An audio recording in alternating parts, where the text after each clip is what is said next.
SIP કરવી કે નહીં, આ સવાલ પર ઇન્ટરનેટ પર જાઓ તો માથું ફરી જાય, સાચું ને?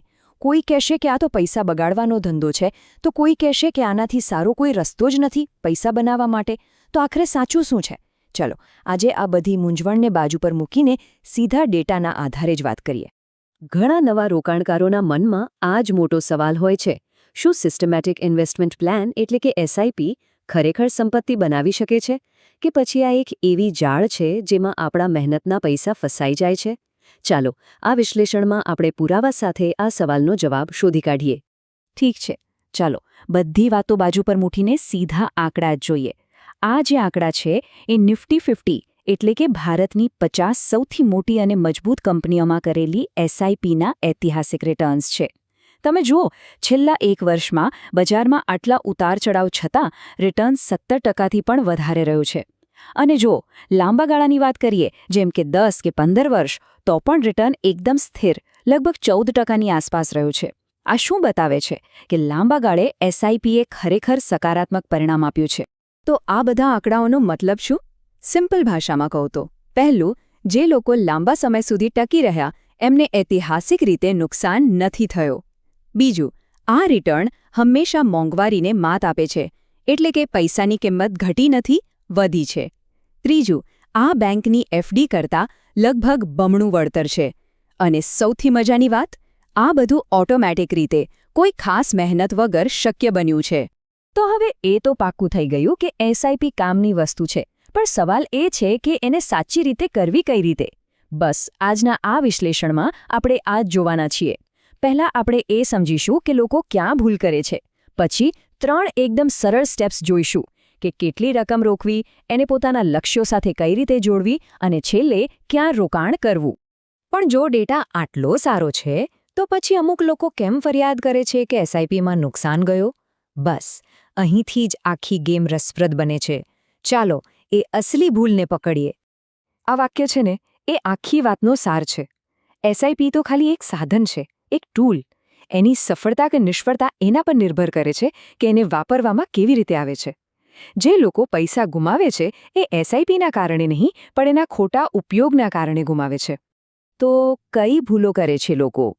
સૌથી મોટી અને સામાન્ય ભૂલ: બજાર જરાક નીચે ગયું નથી કે ગભરાઈને એસઆઈપી બંધ કરી દીધી. બીજી ભૂલ: ખાલી 3-4 મહિનાના રિટર્ન જોઈને નિરાશ થઈ જવું.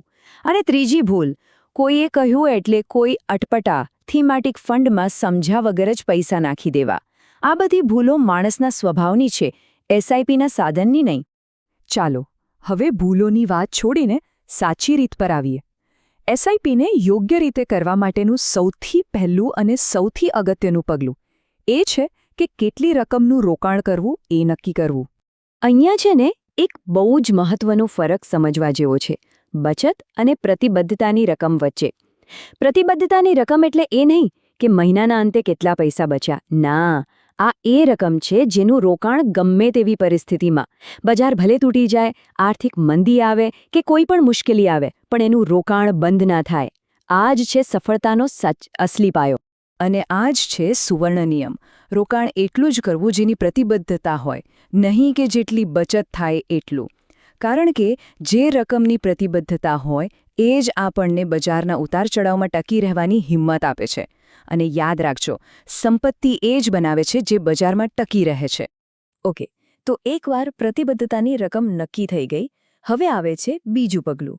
આ રોકાણને એક દિશા આપવી, એક કારણ આપવું, એક હેતુ આપવો. તો કોઈ પણ લક્ષ્ય માટે કેટલી એસઆઈપી જોઈએ એની ગણતરી કઈ રીતે કરવી? પ્રોસેસ એકદમ સિમ્પલ છે. સૌથી પહેલાં તો નક્કી કરો કે પૈસા જોઈએ છે શા માટે, જેમ કે બાળકના ભણતર માટે.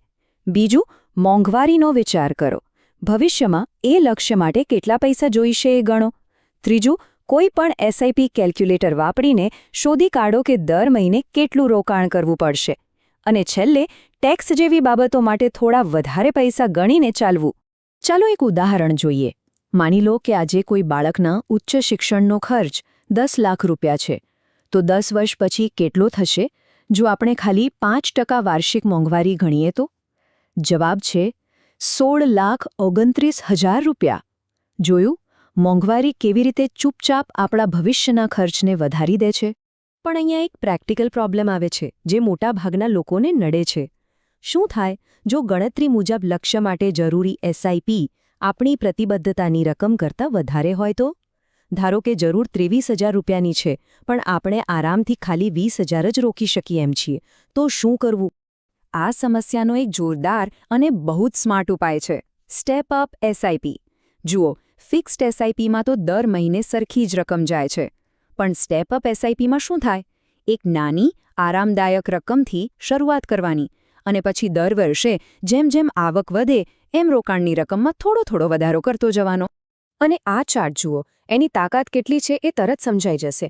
જો કોઈ વ્યક્તિ 20 વર્ષ સુધી 10,000 રૂપિયાની ફિક્સ્ડ એસઆઈપી કરે તો એ 2 કરોડના લક્ષ્ય સુધી નથી પહોંચી શકતી. પણ જો એ જ 10,000થી શરૂઆત કરીને દર વર્ષે પોતાના રોકાણમાં ખાલી 10% વધારો કરવામાં આવે તો એ જ વ્યક્તિ લક્ષ્યને આરામથી પાર કરી લે છે.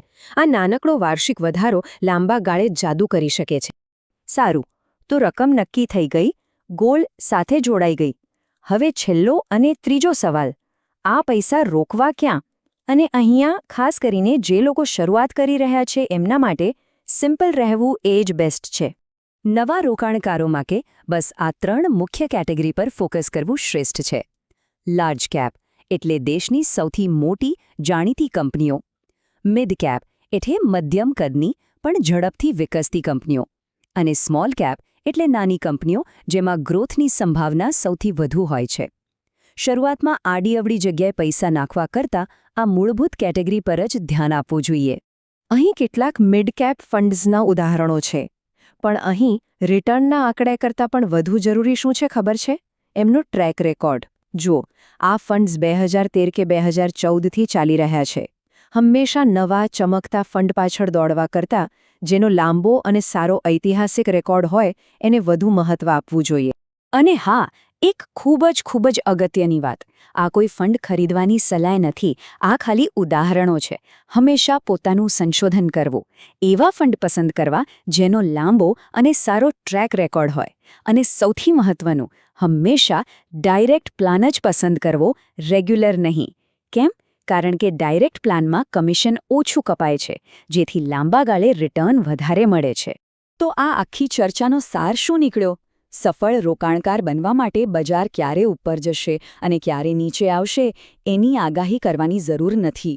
સફળતા તો પ્રતિબદ્ધતા સાથે લાંબા સમય સુધી બજારમાં ટકી રહેવામાં છે. તો હવે જ્યારે આખી બ્લુપ્રિન્ટ સામે છે ત્યારે વિચારવા જેવો સવાલ એ છે કે આ જ્ઞાનનો ઉપયોગ કરીને કોઈ વ્યક્તિનું પહેલું નાણાકીય લક્ષ્ય કયું હોઈ શકે?